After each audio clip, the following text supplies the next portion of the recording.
사랑과 마음 상담센터에서 보내드리는 새벽 프로그램 이른 아침 햇살 받기 시간입니다. 하나님의 말씀을 들으며 마음을 치료하시는 하나님의 사랑을 경험하는 시간이 되시길 바랍니다.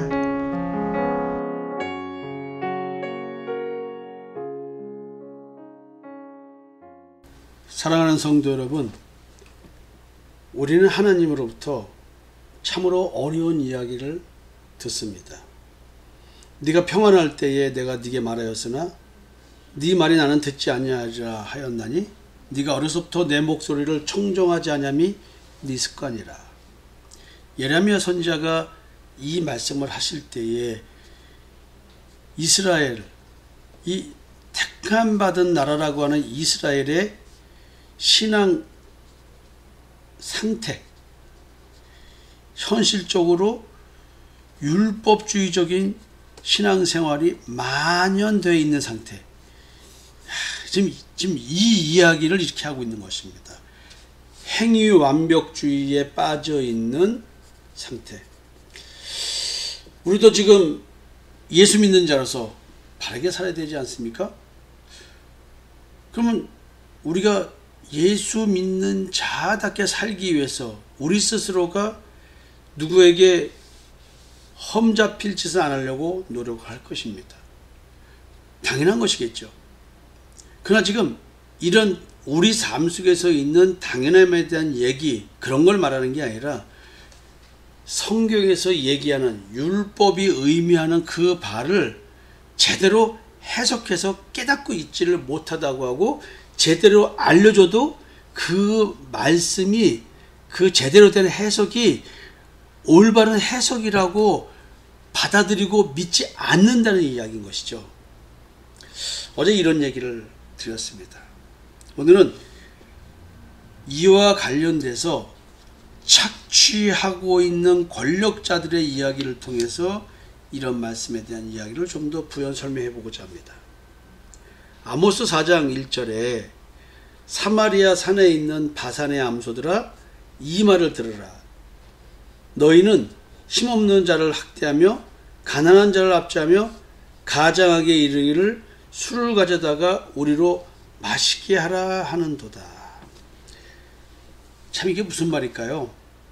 사마리아 산에 거하는 살찐 바산의 암소라고 표현하는데, 이 살찐, 이 말은 부자들로부터 뇌물을 받아 풍요로운 삶을 사는 왕의 대신이나 재판장들을 의미합니다. 부정부패가 만연되어 있다는 것이죠. 부정부패의 출처는 뭐냐면, 부자들이 더 부자가 되기 위해서 편법 또는 불법을 저지르는데, 소송에 갔을 때에 고위직들이 또 재판장들이 뇌물을 받고 사실을 사실대로 판결하지 않는다는 얘기죠. 그러면서 하는 얘기가 뭐냐면, 이 바산의 암소의 행태, 이들은 힘없는 자를 학대하고 가난한 자를 압제한답니다. 채권자에게 뇌물을 받아 상환 능력이 없는 채무자에게 더 회생 불가할 정도의 착취를 행하도록 허용하고 있다는 것이죠. 참 무서운 얘기죠. 이 자본주의 사회가 아닌 상태에서도 자본주의, 현재의 자본주의보다도 더한 착취가 있을 수 있을까? 참 이런 의미를 드는 표현입니다. 제가 왜 자본주의 착취라고 얘기하냐면, 유전무죄라는 말이 있잖아요. 돈 있으면 죄가 무죄가 되고, 무전유죄, 돈 없으면 유죄가 된다. 이거는 뭐냐면, 훌륭한 변호사를 살면 죄 있어도 죄가 없는 걸로 판결 나오게 되고, 훌륭한 변호사를 못 쓰든가 아니면 국선 변호사를 써서 그냥 의무적으로 변호해 준다고 한다면 또 변호사를 살 돈이 없어. 그러면 변호를 제대로 못하니까 결국 돈 있는 자가 뭐 훌륭한 변호사를 써서 죄도 없게 만드니까 결국 돈이 없어서 죄에 있는 자가 된다는 얘기야. 요즘 우리들 사이에서도 이게 회자되는 얘기잖아요. 이 당시에는 더 오죽했냐는 거죠. 아모스 선지자는 부패한 정경유착의 권력을 비판하고 있습니다. 이건 지금 현실에 대한 이야기입니다. 이런 정치적인 이야기를 하고 있습니다. 이런 권력자들 향해서 하나님께서 이제 심판을 하는 것입니다. 아모스 4장 2절에 주 여호와께서 자기의 거룩함을 두고 맹세하시되 때가 너희에게 이를지라 사람이 갈고리로 너희를 끌어가며 낚시로 너희의 남은 자들도 그리하리라. 너희가 성 무너진 데를 통하여 각기 앞으로 바로 나가서 하루몬에 던져지리라. 여호와의 말씀이니라. 참 힘없고 가난하고 빽없는 자들, 그들이 당하고 있는 걸 얘기하죠. 더욱더 착취당하는 것. 하나님의 권능의 손으로 초롱성 같은 착취와 압제의 권력을 무너뜨리시겠다고 얘기하고 있습니다. 바산의 암소들은 지금 미래가 암울합니다. 아무리 정경유착의 권력자들의 권력과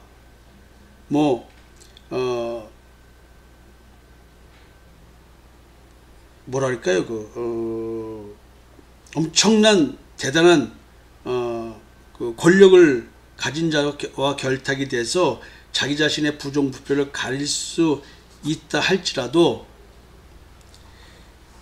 하나님이 이걸 다 사라지게 만들어 버리겠다는 거예요. 누구에 의해서? 도리어 대적의 손에 의해서 사라지게 만들 것이다. 부패 먹이 사슬 구조를 위해 아무리 권력자들이 법으로 제도적 장치를 취한다 해도 성읍이 무너질 것이라는 거예요. 어찌 보면 요즘 정치적 상황과 매우 유사한 것 같습니다. 이리 제도를 만들고 저리 법을 만들고 어떻게 해도 부정부패는 결국 드러나고 있는 것 같습니다. 결국은 부패 먹이 사슬 구조, 이 부패 먹이 사슬 구조의 이 희생양들은 현실적으로 누구냐면 가난하고 힘없고 빽없는 자들이었습니다. 지금 하나님께서 생명의 말씀을 설명하면서 지금 눈에 보이는 이런 현실을 가지고 설명해 주고 계십니다. 이 권력자들이 하나님을 안 믿는 자냐? 아니라는 것이죠. 이 권력자들도 제사를 지내고 예배를 드립니다.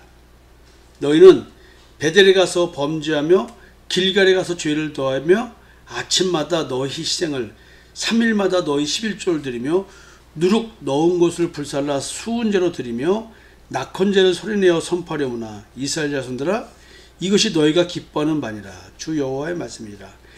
하나님이 받지 않는 헛된 제사를 기뻐서 드리고 있습니다. 누가요? 바산의 암소들이 그렇습니다. 그냥 부정부패, 정경유착, 그래서 자기들 배를 불리는 이런 사악한 무리들, 그 무리들을 바산의 암소들이라고 얘기하면서 살찐 바산의 암소들 이렇게 표현하면서 이들이 이런 짓거리를 하면서도 하나님께 예배를 드리고 제사를 드리고 있다. 그러나 외형적으로는 율법대로 드리는 완벽한 예배며 제사였습니다. 율법의 글자대로 완벽히 행하기 때문에 분명 하나님이 제사를 받으실 거라고 믿고 있었습니다. 하나님을 채무자로 전락시키고 있었습니다. 이들의 제사는 채무자로 하나님을 만들어 버린다. 왜 이런 말을 제가 쓸까요? 그럼요, 이들이 자기들이 이렇게 율법대로 제사와 예배를 드렸으니 우리를 축복해 주셔야 되지 않느냐라는 얘기를 하고 있기 때문에 그렇습니다. 축복을 전제로 제물을 드리고 있었습니다. 부패한 정경유착의 권력자들이 착취와 압제를 하면서 제사를 드리고 있었어요. 자신들의 잘못을 깨닫지도 못하면서 죄사함을 위한 희생의 제물을 드리는 가증스러운 제사를 드리고 있었던 것입니다. 지금 예수 그리스도의 십자가의 대속의 은총을 깨닫지 못하고 행위로 대속의 은총을 행하고 있는 자들에게 이런 말씀을 하고 계시는 것입니다.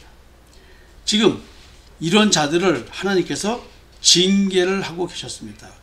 징계를 해도 하나님의 말씀을 제대로 깨닫지를 못한답니다. 제대로 깨닫지 못하니 올바른 신앙생활을 하지 못할 것이고 올바른 신앙생활을 하지 못하니 하나님께 돌아오지 못하는 것입니다. 그래서 하나님께서는 이들을 보고 내게로 돌아오지 아니하였느니라 라고 말하고 있는 것입니다. 잘못된 신앙에서 돌이키라는 하나님의 음성으로서의 징계가 첫째, 양식이 떨어지는 기근의 징계가 왔고요. 둘째, 열매 맺지 못하는 가뭄이 왔고요. 셋째, 샘물의 근원을 마르게 하여 물을 마실 것이 없게 하셨고요. 넷째, 나무의 열매가 떨어져 먹지 못하게 하셨고요. 다섯째, 사망에 이르는 질병과 사건을 일으켰고요. 여섯 번째, 소돔과 고모라와 같이 성읍을 파괴하셨습니다. 자, 우리 삶에 아주 육신에 필요한 그런 재앙들, 즉 결핍을 느끼게 만드는 재앙들이 이렇게 많이 내려오고 있구만, 하나님의 손에 의해서 이루어지고 있구만, 이 문제를 자기네 스스로 해결해 나가려고 하는 노력만 커지지 이 재앙에 숨어있는 하나님의 뜻은 발견하지 못하는 것입니다. 재앙이 오면 분명히 고난이 발생하는데 이 고난을 통해서 하나님의 뜻을 발견하지 못하는 것입니다. 참 이게 안타까운 얘기죠. 하나님은 이렇게 재앙을 내리면서 끊임없이 백성들을 기다리고 계셨습니다. 오늘은 여기까지 하고요. 이어서 또 말씀을 드리도록 하겠습니다. 여러분, 징계를 해도 돌아오지 않는 백성들, 현실에 고통을 줘도 이 고통이 무슨 뜻인지를 모르는 백성들, 너무나 안타깝지 않을까요? 오늘 내게 있는 고통을 통해서 하나님이 나에게 무엇을 말씀하시는지 한번 생각하는 하루를 가지셨으면 좋겠습니다. 여러분, 좋은 하루 되십시오. 감사합니다.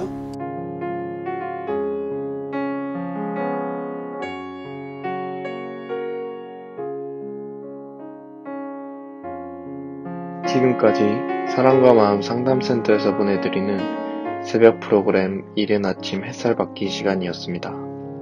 오늘도 참 하나님과의 만남 속에서 마음의 쉼을 경험하시는 여러분이 되시기를 소망합니다.